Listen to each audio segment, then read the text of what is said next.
पूरा local.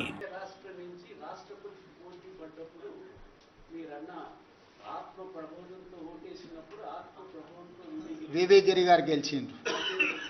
Yes అవును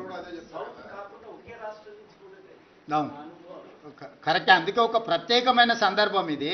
ఈ ప్రత్యేకమైన సందర్భంలో ప్రత్యేకమైన నిర్ణయాలు, ప్రత్యేకమైన ఫలితాలు వస్తాయి.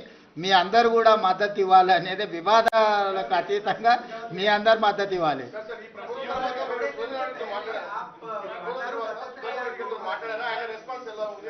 ఇక వారి రెస్పాన్స్ వారే చెప్తారు. ఇప్పటి వరకు మా విజ్ఞప్తి వరకే పరిమితం అవుదాం.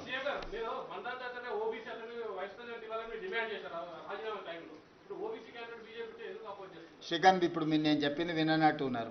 మేము తెలంగాణ రాష్ట్రంలో మొత్తం జనాభా లెక్కలేసి బలహీన వర్గాల లెక్కలు తేల్చి బలహీన వర్గాలకు 42% రిజర్వేషన్లు ఇవ్వాలని నిర్ణయం తీసుకున్నది ఇండిపెండెంట్ ఎక్స్పర్ట్స్ కమిటీ సూచన మేరకు. ఆ ఇండిపెండెంట్ ఎక్స్పర్ట్ కమిటీ చైర్మనే జస్టిస్ సుదర్శన్ రెడ్డి. ఆయన బలమైన బలహీన వర్గాల గొంతుక. ఈరోజు ఎన్డీఏ ప్రతిపాదించిన అతను రాజ్యాంగానికే వ్యతిరేకం. రాజ్యాంగాన్ని మార్చాలని, రిజర్వేషన్లు రద్దు చేయాలని, 42% రిజర్వేషన్లు రాష్ట్రపతి దగ్గర పెండింగ్ ఉన్న బిల్లులను అడ్డుకుంటున్న మోడీ ప్రతినిధి. సో బలహీన వర్గాలకు సంబంధించిన వ్యక్తి, బలహీన వర్గాలకు అండగా నిలబడే వ్యక్తి. సో బలహీన వర్గాలకు అండగా నిలబడే వ్యక్తి జస్టిస్ సుదర్శన్ రెడ్డి. రీసెంట్గా ఆయన ఇండిపెండెంట్ ఎక్స్పర్ట్స్ కమిటీ చైర్మన్గా బలహీన వర్గాలకు విద్యలో, ఉద్యోగాలలో, రాజకీయాలలో ఏ విధమైన రిజర్వేషన్లు అందించాలనో ఒక గొప్ప సూచన చేసిన వ్యక్తి. కాబట్టి బలహీన వర్గాల పక్కన నిలబడ్డ జస్టిస్ సుదర్శన్ రెడ్డి గారు పక్కన నిలబడడం అనేది మనందరి యొక్క నైతిక ధర్మము.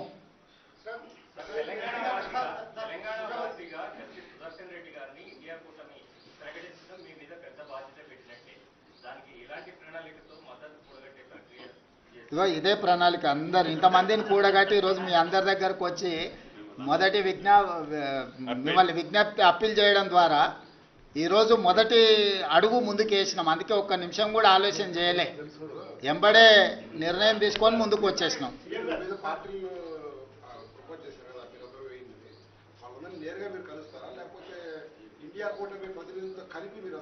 ఇప్పుడు 21 తారీఖు రోజు జస్టిస్ సుదర్శన్ రెడ్డి గారి నామినేషన్ ప్రక్రియ పూర్తవుతుంది. ఆ తర్వాత ఇండియా కూటమిలో కూర్చొని చర్చించుకొని భవిష్యత్ కార్యాచరణ ఏ విధంగా ఉండాలనో అందరి సలహా సూచనలు తీసుకొని ముందుకు వెళ్తాం. మొట్టమొదటి ప్రయత్నంగా మన వాళ్ళందరికీ నేను విజ్ఞప్తి చేస్తున్నాం, అందరం ఒకటిగా ఉందాం, మన వాడిని గెలిపించుకుందాం.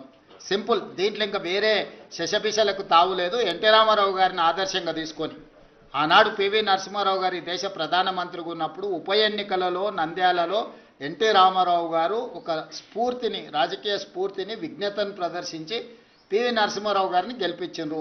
ఈరోజు ఎన్టీ రామారావు గారిని స్ఫూర్తిగా తీసుకుని అందరూ కలిసికట్టుగా జస్టిస్ సుదర్శన్ రెడ్డి గారికి అండగా నిలబడాల్సిందిగా మేము విజ్ఞప్తి చేస్తున్నాం. ధన్యవాదాలు.